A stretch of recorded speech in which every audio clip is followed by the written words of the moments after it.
Welcome back to the Financial Shepherd podcast. My name is Joshua Casey Garland, certified financial planning professional, founder and CEO of Shepherd Wealth Management. Very excited to be back in home studios today, delivering today's podcast. I got a lot to cover. We got some new inflation news. We got the end of the year market expectations to talk about. We have 2025 expectations to talk about. As there couldn't be a better time of the year to be doing those sorts of conversations with folks after another 20+% type of year in the S&P 500, back-to-back 20+% type of year. So the question is, what's next? And we're going to deliver that information for the audience today. So I'm excited about that. What else are we going to get into? Anything on your mind? Yeah, we got plenty of stuff. I mean, I'm going to take a second to just high five us for being back-to-back world champs on that, because at the beginning of this year, the Financial Shepherd podcast was the only place I could find calling for another double-digit return. Tons of doom and gloom, but you stayed the course and navigated all the clients into a really wonderful year. So Another hell of a great year. We're getting rewarded from that right now, not just from client appreciation, but we are now officially registered with the Securities and Exchange Commission, the SEC. So we are a RIA, Registered Investment Advisory firm here at Shepherd Wealth Management, custodying accounts for clients across 15 states through Charles Schwab's platform. And we've eclipsed that $100 million threshold to be able to register directly with the SEC. And there's a lot of perks that come along with that. So we're super excited. Wanted to thank all the clients, every single one of them, whether they joined us from day one or just joined us here yesterday. Wanted to thank all of them, because without them, that certainly would not be possible. Certainly appreciate their trust in us to be able to deliver performance and service that we told them that they should expect and deserve. So very, very happy about that. Look forward to continuing that. A lot more to talk about as we get into 2025, relating to the results and the service and how that's different than what everybody else is accustomed to in the world that I am operating in here. So very, very proud of that. But yeah, I appreciate you bringing it up. More to share as we get into January. I'm very, very excited to talk about that in some detail. But also wanted to answer some viewer questions. And I know that we got a very interesting question. I'm not sure if it was a person or robot, but still appreciate the question. So feel free to drop them in there, the YouTube channel. For those that follow the program, thank you for your viewership. Those that are new, welcome. This is a podcast for you if you're the type of individual that wants to learn a little bit more about investing, finance, financial planning. But what we try to do is provide a historical spin on all of that information that you're probably getting from Barron's and every single news outlet that's out there. They do a really good job of bringing things to your attention, and they're generally kind of fearful in nature, but there is a very direct reason for that. Media is a business for profit, believe it or not. And in order for them to make a profit, they got to sell ads. So how do they do that? Well, they understand human beings' nature. They feel losses twice as much as they feel good about gains. It's been proven scientifically through the study of behavioral finance, which you can get a PhD in these days. And what we know is that if humans feel losses twice as much as they feel good about a gain, well, the media is going to placate to that fearful emotion more frequently, because you're twice as likely to respond to it, twice as likely to be engaged with it. And that's how they sell their ads. There's nothing wrong with that model. What I don't like about it is there's always a historical precedent, other than the COVID pandemic when they shut down the whole global economy. Other than that, there's always been some sort of precedent, meaning that human beings have dealt with this before. So if we understand how the human being has dealt with whatever it is that there might be a reason to be concerned about, and there always is something in the marketplace, we can say, okay, well, how did other humans handle this over the last 100+ years?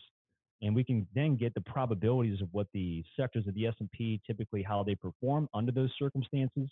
Now you have all the information that you need to, first and foremost, control your emotions, which is the number one reason Warren Buffett says individual investors don't achieve the results that they're looking for consistently, is they have no control over their temperament. In other words, their emotions when it comes to making investing decisions. That's how we provide our clients with that peace of mind and control over their temperament, by communicating, hey, here's what history has to say about how other humans have dealt with this similar circumstance. Now, for all the compliance people, past performance is not a guarantee of future results, and investing does involve risk, including risk of loss. All this does is control your emotion and puts things in perspective from a probability standpoint. Now you know the risk reward. Now you can start to make your allocation decisions, which is the biggest driver of performance for any individual investor. That's what this show is geared towards, is helping you understand what those probabilities are so you can make better, more consistent decisions. But with that being said, we did get some random questions from crypto audience, and we are crypto fans here. I was not originally. I am open-minded enough to know when I might be wrong and need to reconsider things. And thankfully, we have and benefited greatly from the appreciation of Bitcoin itself, specifically through MicroStrategy, which we've talked about on the show. I'll talk a little bit more about. But we had an interesting question regarding some other crypto, and my esteemed coworker here, Ezra, is not a financial expert. However, I am not. he has had more experience investing in crypto than I do, because he was in this space well before I was. So, as I know that you know the answer to this question, did a little digging into it as well. So, I want to make sure that we're addressing the question, whether it came from a human or a robot. So, Yeah, go ahead and yeah. take away, Ez. Well, yeah, thank you for teeing me up right there on that. And let's just go ahead and come clean to our viewership as a whole. Yeah, I fell for a bot question totally. That was not a real person. I'm almost positive it was a bot. But we were so excited to get a question that led into kind of some of the more deeper aspects of owning crypto that in my eagerness to engage with our viewership, I totally did not tell it was probably for some Russian troll farm. So as Joshua said, you got to get those likes, you got to get those clicks. But basically, the question was asking with a really specific type of crypto wallet that could link to crypto wallet that uses USDT. So just you deposit US funds. How do you transfer that over into Binance? Um, and the generic answer for pretty much any transfer ship over to any kind of crypto wallet is that when you go to transfer funds between wallets, you're going to have the option to pick a specific network, and you just want to make sure those line up and that you copy and paste the addresses through those networks very meticulously, and then everything else is handled within your individual apps. So if you want any more specific questions about that, hop into the comment sections on this video and prove that you're not a bot. Actually, maybe don't, because I'll still fall for it. It won't matter. And we're going to have content for the podcast. Um, but as Joshua has been saying, I am not an investing expert. That is purely for Joshua and John to handle. However, I have been involved in crypto for a while. And primarily, though, what I do is buy through a broker firm. So um, that's just kind of my experiences. And I employ some of the strategies that Joshua talks about all the time with that dollar cost averaging and some other things. So it's worked out for me very well. So Perfect. I appreciate that, Ez. A little bit of a technical question regarding transfership of altcoins. So, appreciate the question. Keep them coming. Don't forget, yeah, if this is your first time to the show, hit the like, subscribe button. That way you're notified, whatever, we're saying notificated from here on out. That's all. notified every time that we drop one of these on YouTube Live. We try to do them about every 2 weeks, but they got the holidays in here, so this is a little off script. But we did it purposely because not only have we gotten through the election, we've gotten through earnings. We are now getting updated inflation data. So we got some inflation data yesterday. That's what I want to kick the show off with here today. Next week on Wednesday, the 18th in the afternoon at 2:30. Fed Chair Powell will be speaking. The expectation is another 25 basis point rate cut. We are expecting that. The market's expecting that. There's over an 85% probability of a rate cut, and Fed Chair Powell is not one to surprise the market. Therefore, I expect that to happen. So the main takeaway for next week is going to be what he says during the presser when he actually has to answer questions live and not from a script. The tone he sets for that is going to be very, very important as we go into the new year. So we'll try to do a show, I think, next Thursday as well as, and you kind of get the following reaction from us here at Shepherd Wealth Management after that Fed announcement. So with that being said, we did get some macro data here today before I start about 2025 and crypto and everything else that we kind of have teed up for today's program. CPI came out on Wednesday of this week. Came in line. CPI year over year 2.7. That was the expectation. The core CPI year over year came in again as expected, 3.3%. Initial jobless claims was data that we got here this morning at 8:30. That ticked up. So markets were expecting 220,000 initial jobless claims. The previous month was 224,000. So very little difference in change there. The number came in a little higher than that, though. 242,000 initial jobless claims is the number today. Again, that kind of all but guarantees a rate cut here in December. The Fed is more focused, and they've said this very plainly in prior meetings, that they are more focused on the labor side of the mandate now that they see the path of inflation, falling towards that 2% target over time. Now they're definitely keying in on the labor front. With unemployment rate ticking up from 4.1 to 4.2% and initial jobless claims coming up, you can bet your bottom dollar that Jerome Powell is going to be cutting rates next Wednesday. Producer price index, the core PPI, which is the Fed's favorite gauge, is core inflation. That came in a little less than expected, zero point 0.1 versus zero point 0.2. Although the headline producer price index, which is a wholesale measure of inflation, came in a little higher, zero point 0.4 versus zero point 0.2. My guess is they probably rounded up a little bit from that. So I'll dig into the numbers here specifically and maybe have a little bit more detail to share with the audience as far as what parts of the inflation measures actually drove some of the producer price inflation numbers that we're looking at here. So now that we know the core, now that we know the CPI core, we know the PPI core, now we can start to get pretty close to understanding what the Fed's favorite measure of inflation is likely going to look like in their next reading for core PCE. We have about 90% of those data points now, so we'll start to come up with some commentary around what the expectations are for the Fed's favorite measure of inflation. I'm sure Jerome Powell will talk about that on Wednesday of next week as well. Now, markets are taking all this stuff in stride. It's been an awesome November. It's been a really good start to December. I think we're in this zone of hesitation. We just got through CPI. Now we got to get through next week's Fed meeting on the 18th. And then after that, I really don't see much of a reason not to expect a Santa Claus rally. Historically, December being one of the better months for investors to participate in the markets. The others being at the beginning of a new year, like what we're getting ready to talk about here for the remainder of this program. And all the data sets for that. So wanted to start to talk about 2025 a little bit.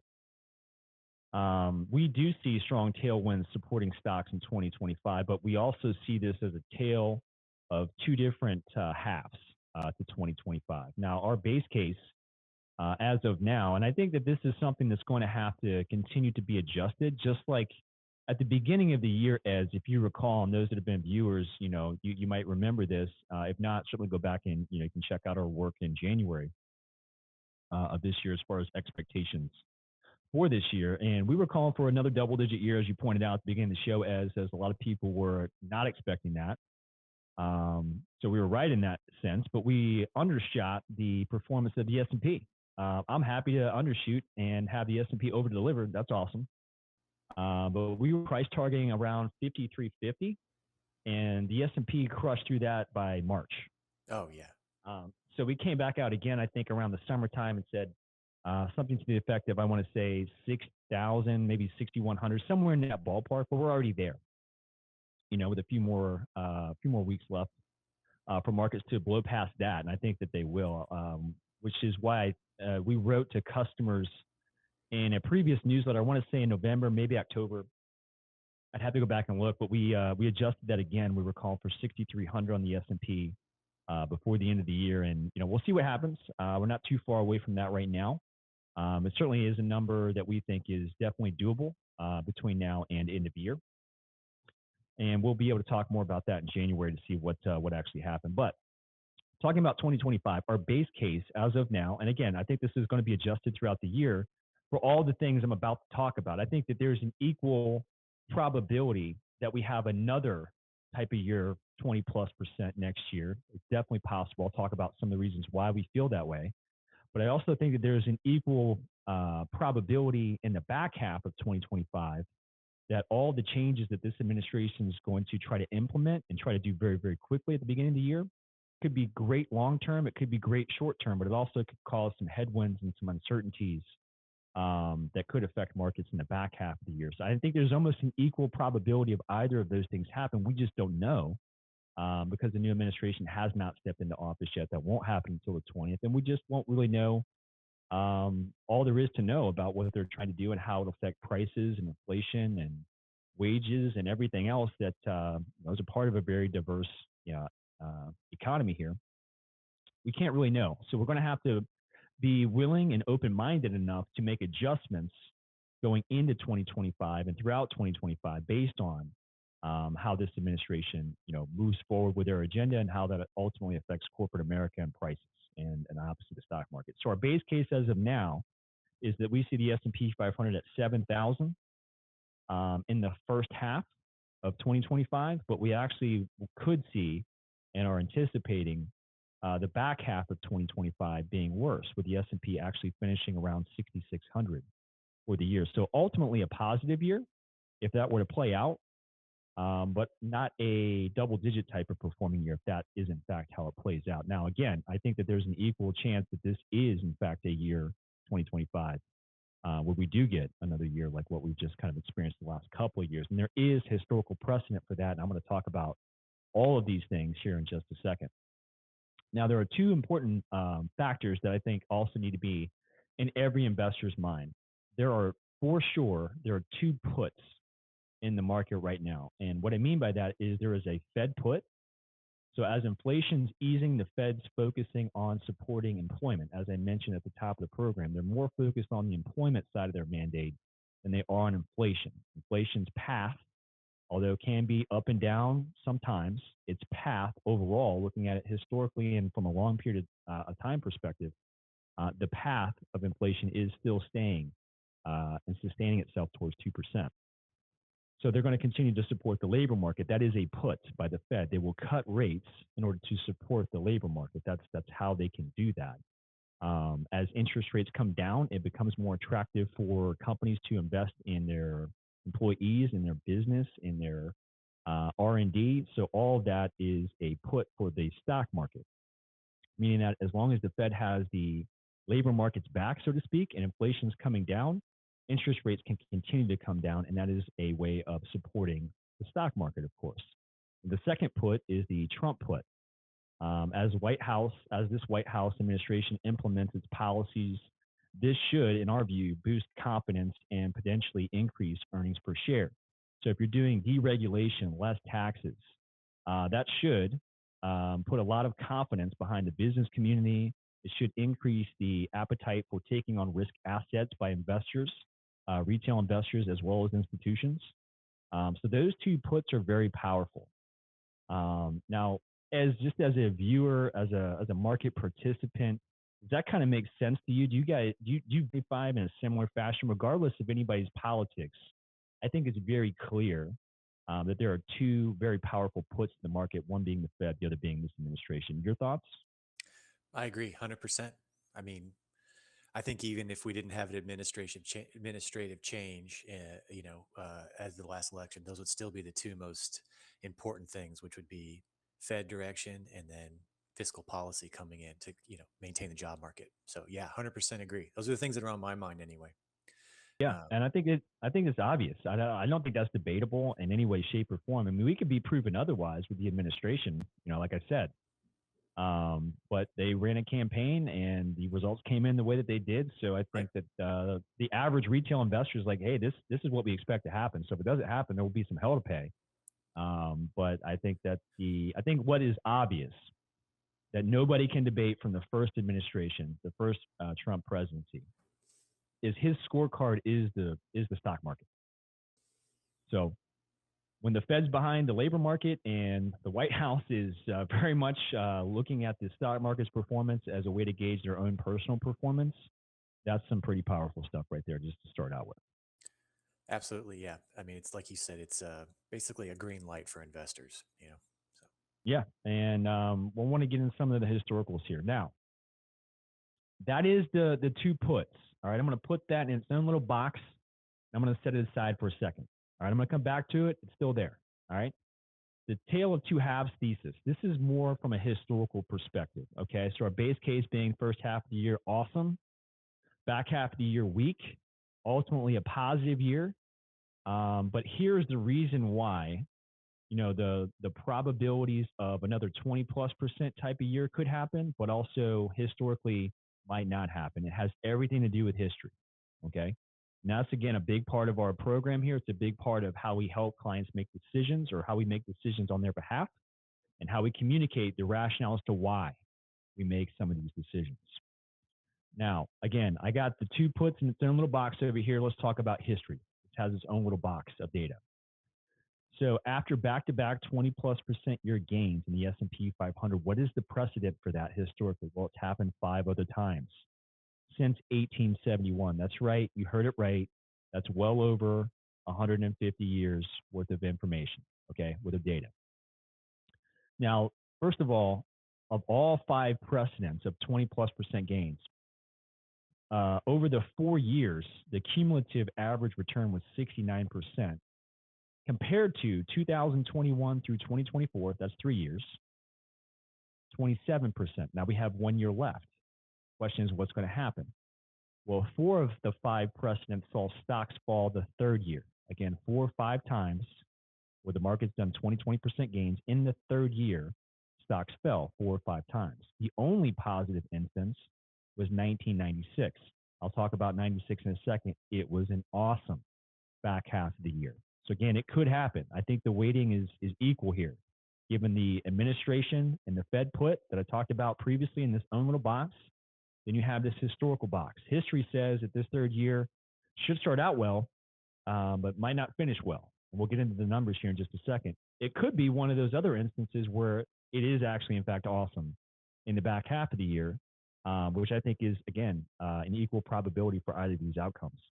Now, here's the one last caveat before we get into the numbers. 5 of the 5 precedents did see stocks do worse in the second half of year 3. Okay, so the question is, how is 2025 going to play out? Because even in 96, the back half was worse than the first half, but it was still freaking awesome, which made the whole year just amazing, right? We'll talk about those details in just a little bit. So what could go wrong? Well, to us, the downside risks are as follows. And again, we just don't know what the outcome is going to be to this. And I'd love to chat a little bit about this with you, as just kind of get your thoughts on it. So what could go wrong? Well, aside from geopolitical stuff, because the truth is, every single year when investors wake up January 1, there's geopolitical risk. They cannot diversify that away. I don't care who's in office, whatever period of time you want to look at. Geopolitical risk has always been a risk and will always be a risk for market participants, period. But what could go wrong to us? Downside risk, in our view, is not inflation. I know that you're seeing people on the news talk about, oh, there's a potential spike in inflation. Inflation can come back and this and that. Well, let me just put it to you simply this way.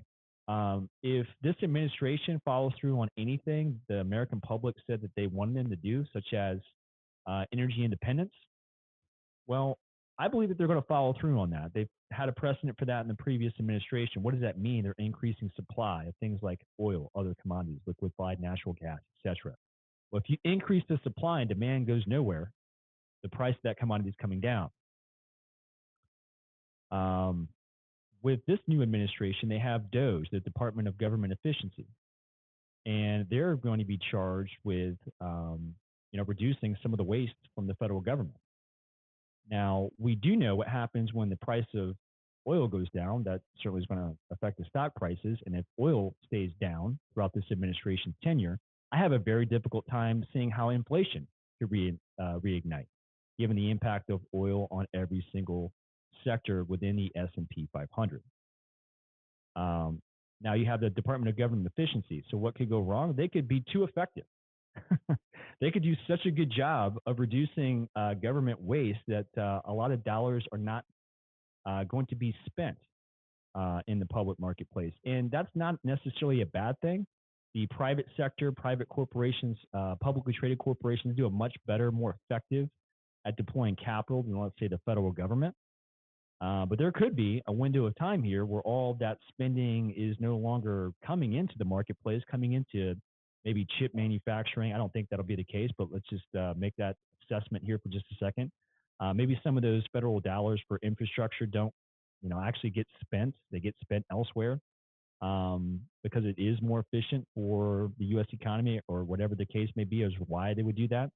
I don't know, and it's too early to know. But this is a risk in the marketplace out there, and we won't know until it actually happens how it's going to play out into the stock market. Now, the other, what could go wrong is tariffs. Now, I think the majority of these tariffs are going to be used as a negotiation tactic. Like we're already seeing that with Canada and Mexico from a border patrol policy perspective.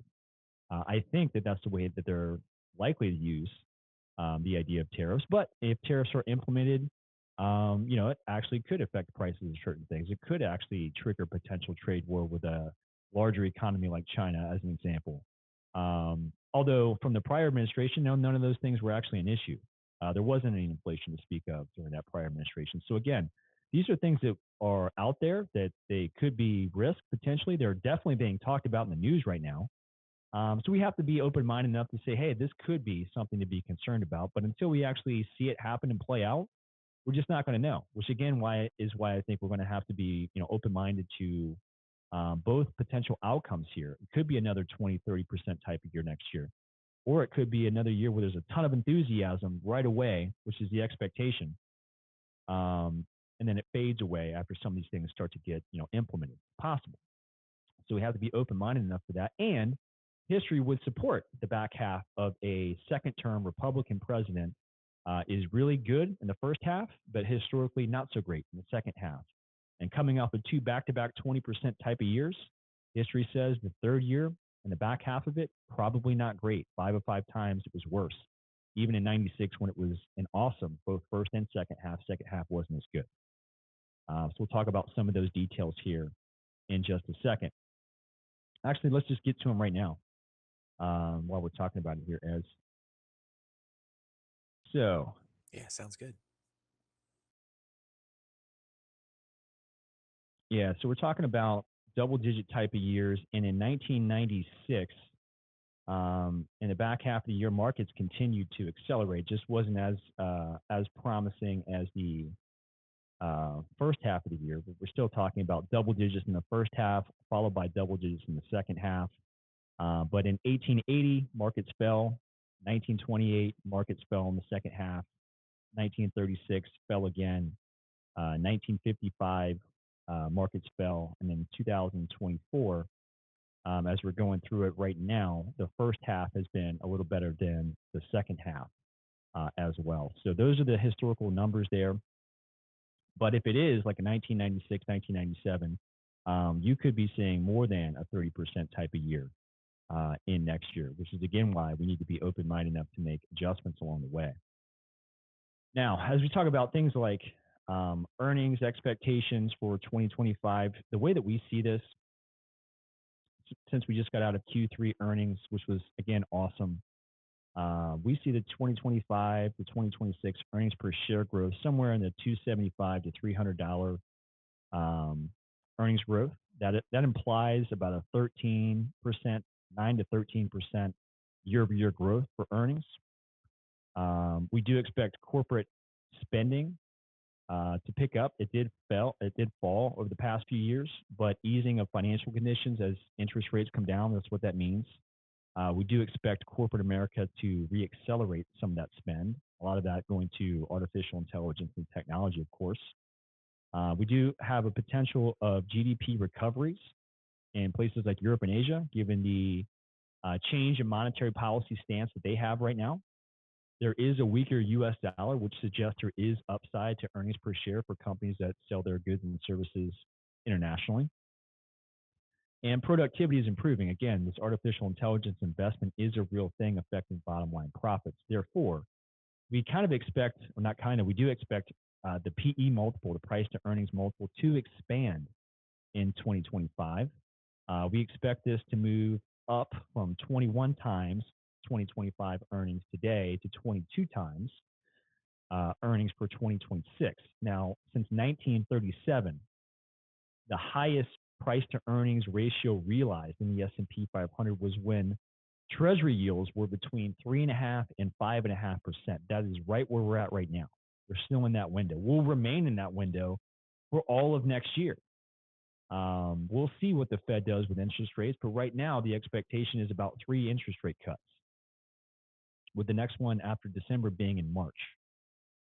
Expectations are the Fed would pause a rate cut in January, let the new administration come in, do their thing, see how that plays out, meet again in March, and we'll see what happens. But they Next cut post next Wednesday is expected to be in March at this time. Now, again, the highest price to earnings ratio since 1937 in the S&P 500 was realized between 3.5 and 5.5% yields in the Treasury.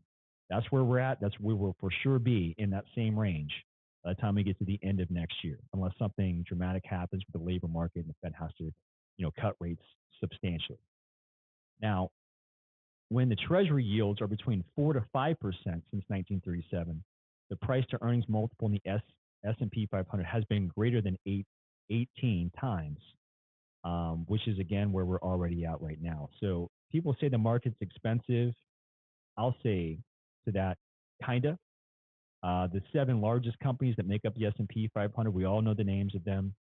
The Mag 7, they have a PE multiple greater than 30. I think they're all justified given the fact that they're the best companies on the planet. And the other 493, the PE multiple is right about 18. Now, again, I expect multiples to expand, and we just covered all the reasons why we would anticipate that. Now, our favorite sector ideas going into 2025, given that you have the Fed put on the labor market, which is great for risk assets like stock as well as Bitcoin. You also have the Trump put. He's looking at the stock market as a scorecard to how well this administration is doing. And you have history suggesting that first half of a second year term of a presidency is really good. Coming off of two back-to-back 20% years, also really good to start that third year, but the back half being potentially not as robust as the first 6 months. So what are our favorite ideas coming into 2025, expecting robust first half of the year? Small caps, we've been in this very heavily all year long. Most recently, as of the beginning of November, this has been the outperforming asset class. Small caps were up 11% in November alone, dominating everything else across the other major averages. I expect that to continue. We've talked about all the historical reasons why that would continue, and you have to go no further than deregulation and lower taxes. Small caps benefit greatly from that. We also love financials. Again, deregulation. This administration, President-elect Trump, has already announced Treasury secretaries, SEC chair people, all of those folks. He just named a gentleman today, I think this morning, is going to replace Lena Khan at the FTC, meaning that there will be open markets for mergers, acquisitions, and IPOs. All of those things benefit financials greatly. All of that deregulation helps industrials greatly, knowing that we need to, fix the grid and have better highway systems and more chip manufacturing here domestically, et cetera. All of that deregulation, lower taxes, benefits industrials substantially. And oh, by the way, small caps, the IWM index ETF that tracks the Russell 2000 index, almost 50% of that, really close to 50%. It's like at the high four, I want to say about 48, 49% of that index is financials and industrials. They're just smaller financials and small industrial companies. That's another big reason why we like small caps. The last asset class is Bitcoin. We expect Bitcoin to be fantastic performer for 2025 and potentially beyond, given the fact that this administration is running on a pro-crypto policy. The new SEC chairperson is pro-crypto. They're talking about making a reserve, much like the oil reserve that we have here in this country. Talking about adding crypto as another reserve. As I know that's something that you've talked to me about for a very long time. And it seems now that they have the pieces in place to make this a reality. And I don't necessarily disagree with it. Any thoughts you would add to that? Yeah, I mean, we've already seen a precedent for it with other foreign countries. Certainly, El Salvador was the first country to adopt Bitcoin as actually a national currency. Yep. Um, you see hedge funds. I mean, even when there was the supposed crash of Bitcoin, and it did fall dramatically from the high it had during the pandemic to the beginning of, I think, maybe 2022, where it went down to about 11,000. But you saw No joke. hedge funds scooping in and taking Yeah. tens of millions of Bitcoins early on. And boy, did they know what they were doing. That was a big sign for No me to kidding. continue my continued, acquiring of Bitcoin. Yeah. And thankfully I did. It certainly has paid off right now. But yeah, I mean, again, this may be like a longer. We talked about this earlier. Maybe having a whole podcast about, crypto and certain things revolving around it coming up in the future, early 2025. I don't think it would be a negative idea totally. The thing is that we've seen some unprecedented volatility with Bitcoin in the past couple of years that makes me give pause Mhm. to dumping large amounts of like our country's financial uh what am I saying? Like stash into it, because it can fluctuate. I mean, we've seen in 2 years it go from 11,000 to 101,000, and it can go back the other Yep. way too, right? That's the thing with it. 100%. And So, that's the other side of the equation. So yes, I'm glad you brought that risk up. That is, in fact, the risk. However, when the United States government gets involved into something like this, right, with a crypto czar and AI czar, to address policy, how it should be regulated, who's going to regulate what.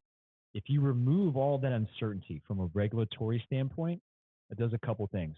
One, it justifies the reality that this asset class, crypto, isn't going anywhere. That confidence in and of itself is going to drive flows to that asset class. Number two, it opens up the door for institutions. What I mean by that is a lot of mutual funds, as an example, are not allowed to purchase Bitcoin directly. They're not allowed to invest in companies like a MicroStrategy or a Solana or whatever, right? Because of the volatility that Ezra just pointed out of this asset class. Well, if the United States government justifies and has use cases for something like crypto as being a strategic reserve for the Treasury, now you have institutional dollars flowing to something like this. And that is the other half of the market that really cannot participate the way that the retail market can in these types of things. So that can significantly increase the value of something like Bitcoin. Now, our base case as it relates to this going into 2025 with this new administration, we're going to be paying very close attention to how they go about doing these things. But in our base case, we actually can see Bitcoin hitting $250,000 in 2025. There are two significant tailwinds for Bitcoin. One is there's a halving process that'll play out, and price cycle already favors upside for Bitcoin in 2025. And two is what we just talked about, a friendlier government regulations as this Trump administration embraces Bitcoin. For that, we expect Bitcoin to hit 250,000 in 2025. Now, the path of that does not have to be straight up. To Ezra's point, we can see a significant rise, like we've seen here since the election. I think like a 40% type of move for this asset class. Correct me if I'm wrong, Erez, but I think that's about right. And it can come down just as quickly. To your point, if there's any snags in the way that this administration wants to go about, approaching regulation and all these things that they've campaigned on as relates to things like crypto. But it I, brings up a very interesting conversation. But go ahead, Ez. sorry to interrupt. I was going to say, yeah, I mean, and the side that I'm kind of worried about um, is if there is regulation of Bitcoin, it stops it from being what it is, Bitcoin. And it could either halt any kind of growth and just keep it as a fixed asset. But regardless of what regulation does do, it's going to turn off, I think, massive amounts of people from investing in it. So I actually think regulation will hurt the value of Bitcoin. If the Yeah, and government, I that's the whole point of it, is to be something yeah, for the people aside from any type of thing like that. But what you're seeing is the participation in the volatility uh, becomes really lucrative for folks that can afford it. So I think that's where the allure is coming from for this kind of the other side of the market, or the other side of the investing sphere, if you will, to want to get involved. But there is a big chance that with the administration's desire to promote Bitcoin, they kill it. I think it's actually greater than them enshrining it and making it something that's like kind of an evergreen asset class. So possible. I think that the way that I read their language is regulation, removing of regulation. They just making it clear on who's going to regulate, crypto, and what that looks like. So just that in and of itself, hopefully, is a bullish move for that asset class. But if in fact this administration is going to, and as I think the um, Treasury Secretary appointed has already kind of pointed out, is there is a desire to have this as a part of a reserve for something like the United States Treasury, much like we have an oil reserve. And if that were to happen, then you have to look at gold, or I'm sorry, crypto replacing gold, right? Now, if that were to happen, we have to look at the numbers. Well, the gold asset class is worth about 19 trillion, give or take. The Bitcoin is about 2.5 trillion, give or take. So if there's parity in price, well, there's only so much Bitcoin, right? Only so much Whereas gold. Yeah. there's only so much gold. That's what they say anyway. That's what they say. But you can clearly see the market for gold is much larger, right, than crypto.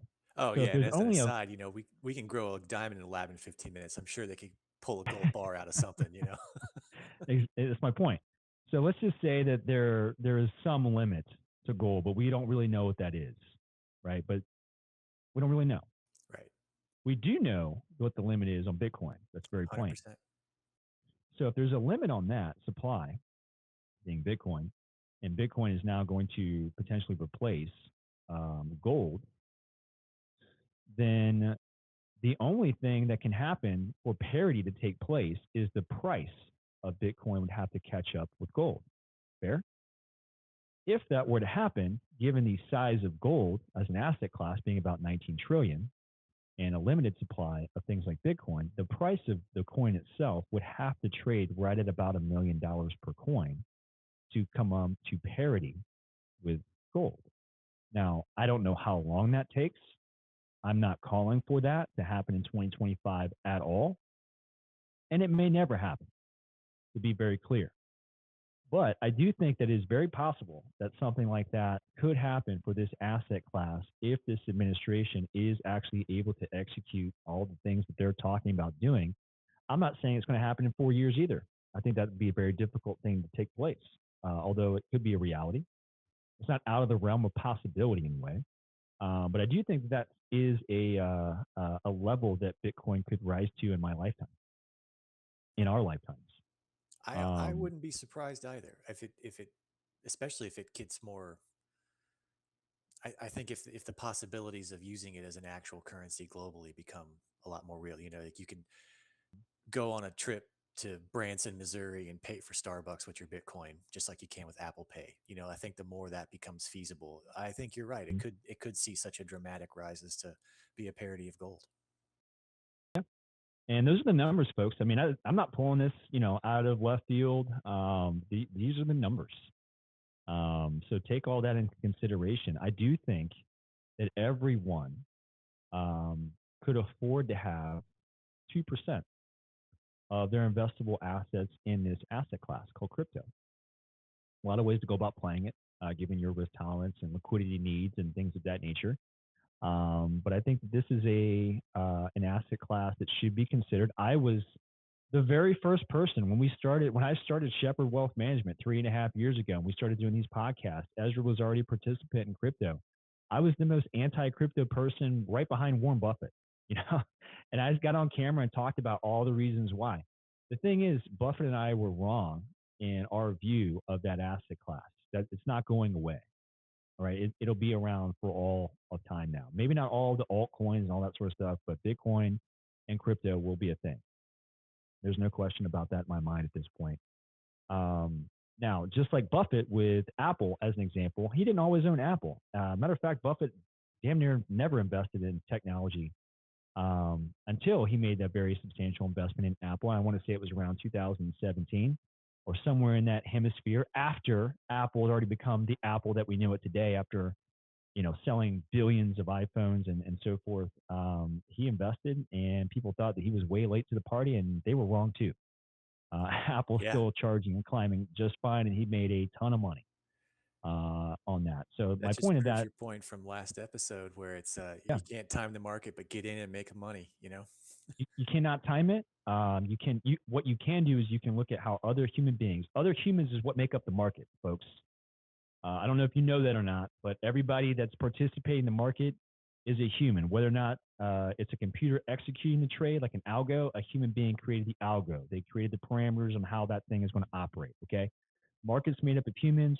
humans are the most predictable thing on the planet. We haven't changed all that much in a couple thousand years, which is the reason why you need to understand how other human beings have behaved under very similar market circumstances so you can put those probabilities in your favor. That's what we're trying to do here for our customers. And I bring up this story of Buffett and Bitcoin and my views on it 3.5 years ago, because if we were so stubborn to never allow our minds to open up to the possibility that we were wrong on that, Buffett never would have made the money that he made on Apple, and we certainly would not have made the money that we made for our customers in Bitcoin, specifically through the MicroStrategy position that we're holding for them. Which, by the way, Ez, did you catch any of that MicroStrategy stuff on the news when Michael Saylor was out there about a week and a half ago? Any of that? I did not. No. Yeah, it was a really cool interview. For those that haven't seen it, I'd highly recommend just going to YouTube and just search Michael Saylor. Anything within the last week and a half. That's what I'm referring to. He's got a very innovative way to go about tackling the investment in Bitcoin specifically. They're essentially issuing debt, a convertible debt note that they can convert from bonds to shares of MicroStrategy and effectively pay zero interest on it because of that option feature, right? If you convert from debt to stock, well, now there's no longer any interest paid, unless you're paying out a dividend as a corporation.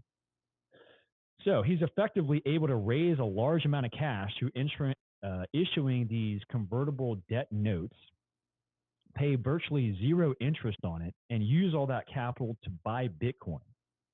And it is working obviously very, very well. If you pull up a chart of MicroStrategy over the past, several months and even the past, year plus. Wow.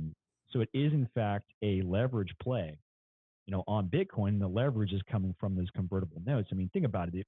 If you and I, as can go borrow money from a bank or some financial institution and pay zero on it, and then make a 60% average return, which is what the average return of Bitcoin has been since inception on average.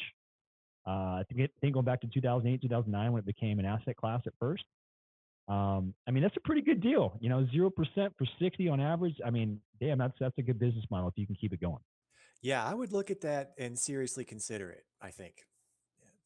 Yeah, and this is the kind of the thought process behind, if you were to make um, crypto part of the strategic reserve for the Treasury, I think the U.S. government would approach it in a very similar fashion. I don't know if they'll, certainly won't be able to come up with a convertible note like a publicly traded company can, but it would be a very similar sort of approach. You're using some debt, U.S. Treasuries, raising capital by the asset class, dollar cost average into it, just like they would with oil in the petroleum strategic reserve. Same idea. And if that were to be, in fact, the game plan for this administration, you can see, the price going up. Where it goes to is anybody's guess. That's the difficult part of this. Like, I can look at, Apple, since we've been talking about that as an example. They have a balance sheet, they have income statement, they have software, they have hardware, they have people. You can look at all this stuff and come up with a valuation, right? It's different when you have a finite asset class and there's multiple different uses for it potentially. And now maybe you have some legitimacy coming from the largest, economy on the planet, and the United States government wanted to be an investor or a holder of this asset class. So again, going into next year, anticipate a great start. History says be cautious in the back half of the year. But I believe that there's an equal case to be made that the back half of next year could be amazing, just like 1996 was. I think it's just as probable that it could be terrible. Maybe ultimately the year is positive for the S&P 500 in 2025, but it's very possible, given some of the changes that are out there that are being discussed right now, could negatively impact things like earnings and growth. So we'll have to wait and see. But that's the data. That's why we do this show. That's pretty much everything that I wanted to make sure that we addressed here today on this program. Make sure to catch this next week on Thursday. We'll try to do it around the same time. It'll be the day after the Fed announcement, so we'll have a lot to talk about regarding interest rates and policy and how that may affect things coming into 2025. So look forward to that. discussion with the viewers. And don't forget, if this is a program that you're enjoying and getting a lot out of, we'd love to hear your feedback. You can go and leave a Google review for Shepherd Wealth Management. You can simply just search in Google Shepherd Wealth Management, leave a customer review. We'd certainly love to hear from the audience and how this is helping you. If you have questions, you can leave those questions directly on the YouTube page itself, or you can just simply text me, give me a call, 513-630-2664. Check out shepherdwm.com. You can see that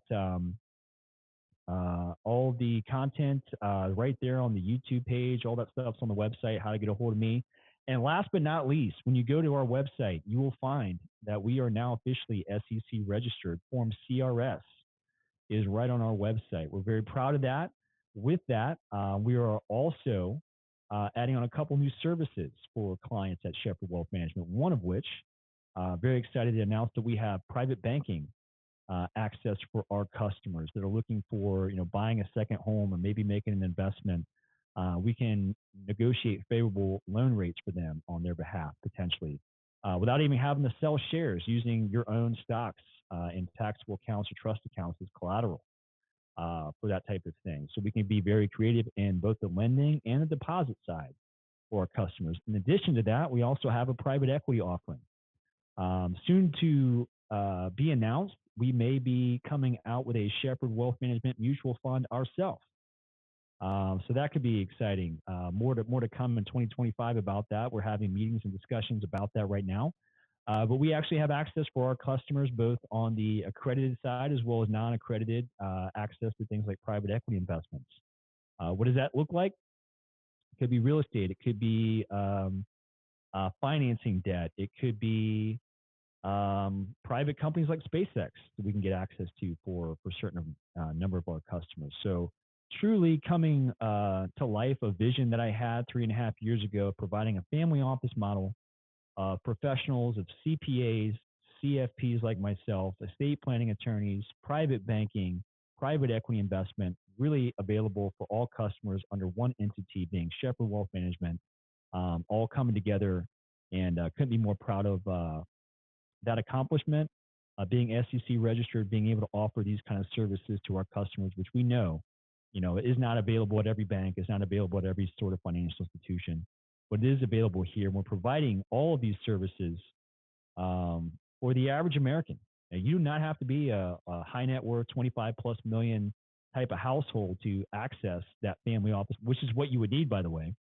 If you were to go true, family office in New York or LA or Chicago or someplace like that, you're going to have 20 plus $1 million of assets for that household. We're providing all of those same services for everybody in America that wants to participate in that or have access to it. So I'm damn proud of that. There'll be a lot more to share about that in 2025. And we look Yeah. forward to competing with the best, the biggest, because we feel like we're the baddest. And with that, I'm looking forward to next week already. I'm looking forward to 2025. I appreciate all the viewership. I hope you guys have a great rest of your week, and look forward to seeing you next Thursday. Have a great rest of your day.